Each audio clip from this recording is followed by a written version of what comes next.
dumbbells. You leave me no other choice, Dinky. When the Expendables first burst onto the scene in 2010, it was like a dream come true for action movie lovers. After all, who wouldn't want to see legends like Sylvester Stallone, Jet Li, Bruce Willis, and Arnold Schwarzenegger share the screen? The concept was simple but exciting.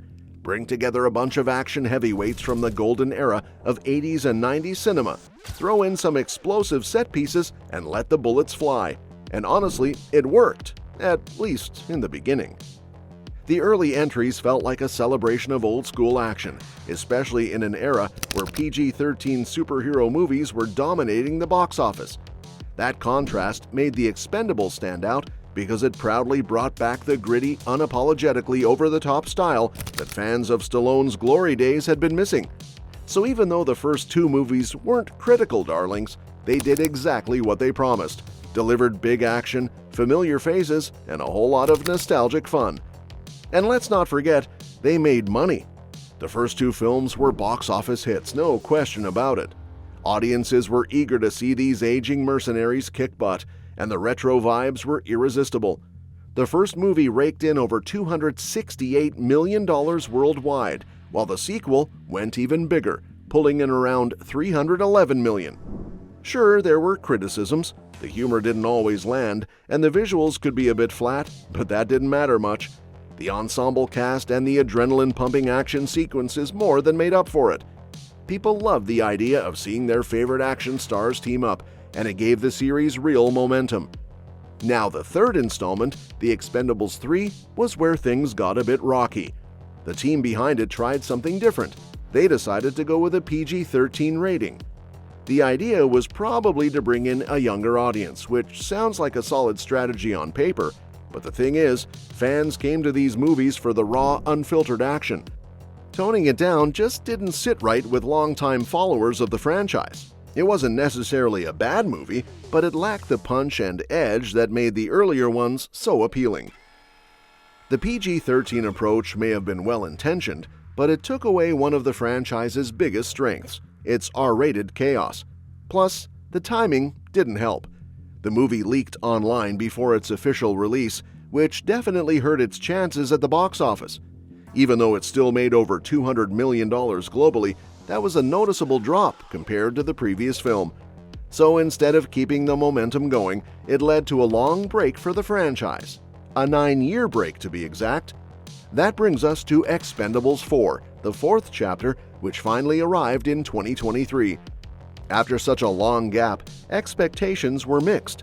Some people were excited to see the gang return, while others wondered if the franchise had run its course.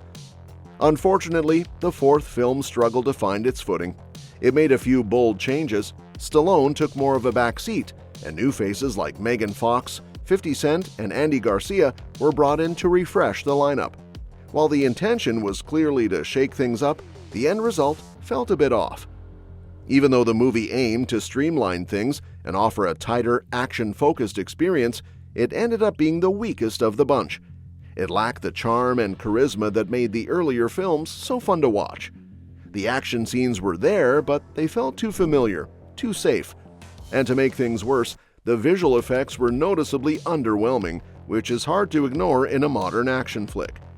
The story also didn't quite hit the mark, especially with the twist involving Stallone's character Barney, which felt more confusing than shocking.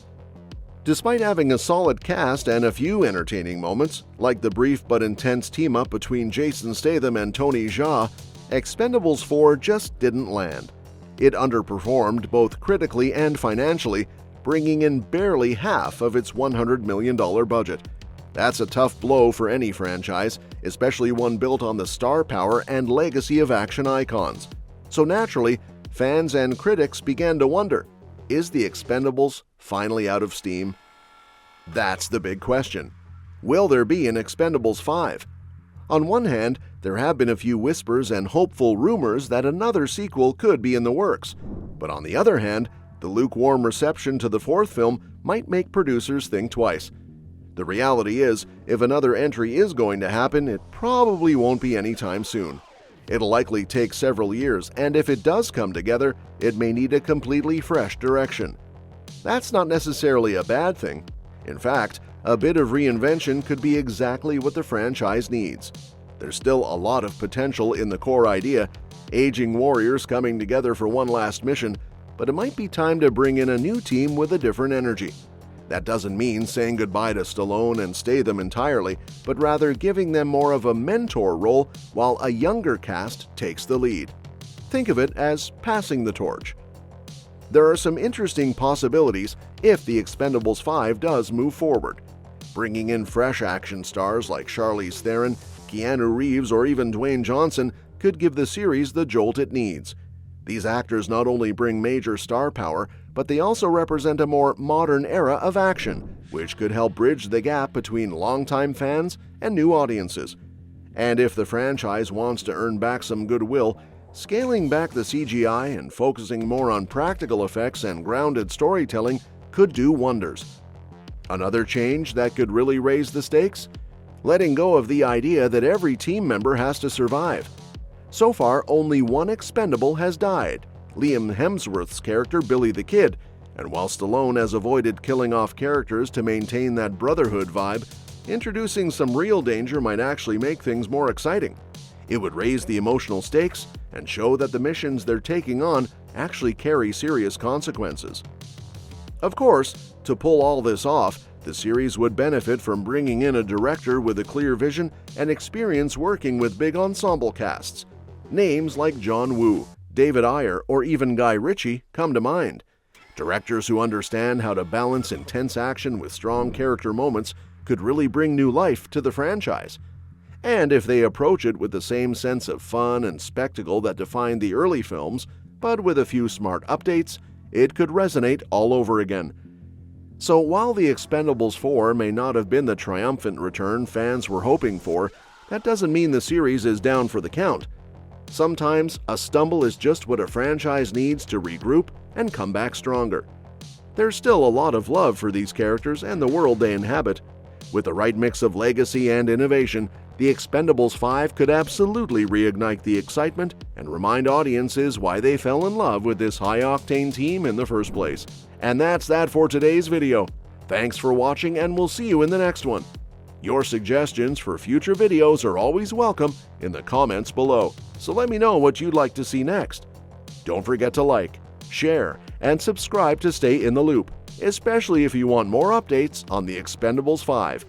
Plus, I'd love to hear your thoughts on today's topic, so drop a comment and let's discuss. Now go ahead and hit that subscribe button, you know you want to.